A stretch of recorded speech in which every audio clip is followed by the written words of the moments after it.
Hi there, this is Chris Thompson from TalkingToToddlers.com, and this video is about how to handle power struggles with kids. I know that one of the biggest issues you might be facing with your kids is the power struggle, and there are so many times when we want our kids to do something and they don't want to cooperate, or the opposite, when they want to do something and we don't want to allow it. In my Talking to Toddlers audio course, I teach you all sorts of language techniques, and they are great. But I'd be fooling myself if I tried to sell you on the idea that my techniques are the only possible solutions.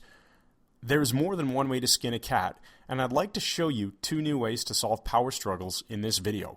They relate to children who are beyond the toddler years, so even if you're not there yet, please watch and listen. You'll need this stuff sooner or later. These tips, by the way, are explained in great detail in Dr. Noel Swanson's fantastic book, The Good Child Guide. Tip number 1. This first tip is to understand the balance of power in a power struggle. Whichever person is more invested in the outcome will probably win. In Dr. Swanson's book, he uses the example of a kid who doesn't want to wear his coat on a cold day. Mom, of course, pushes her son to put on the coat.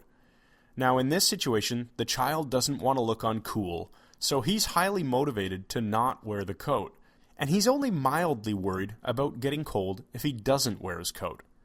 To the mom, this is a no-win situation. If her son refuses to wear the coat, he may be cold and she'll be upset. If he does wear the coat, she may have had to agree to some sort of bribe, such as promising to let him stay at his friend's house later than normal, and giving in to bribes is never a good thing. Dr. Swanson's suggestion is to take the fight out of the situation. Offer the suggestion that your child wear his coat, but don't force it. If he's cold, he'll learn the lesson and wear his coat the next time. If he's not cold, you didn't need to make a big deal out of it anyway. Trust that your child will learn from his or her own mistakes. I always teach my kids that making mistakes is highly encouraged. After all, it's the only way to speed up learning.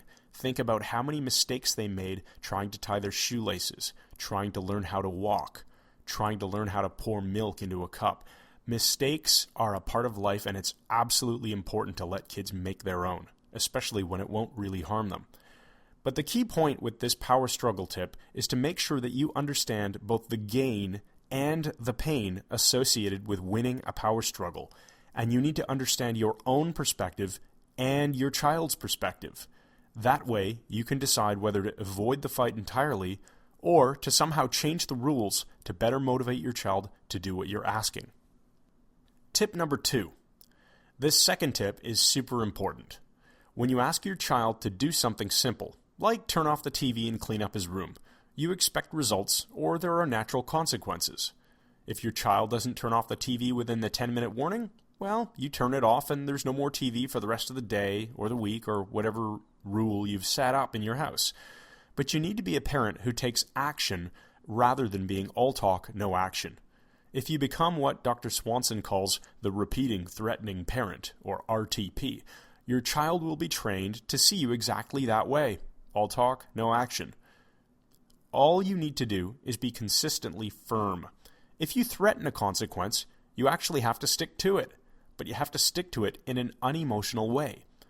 The way I describe this to parents is simple. Become like a movie director, not the bad guy.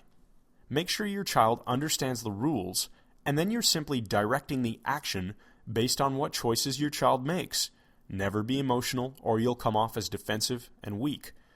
Calm and firm consistency is much stronger.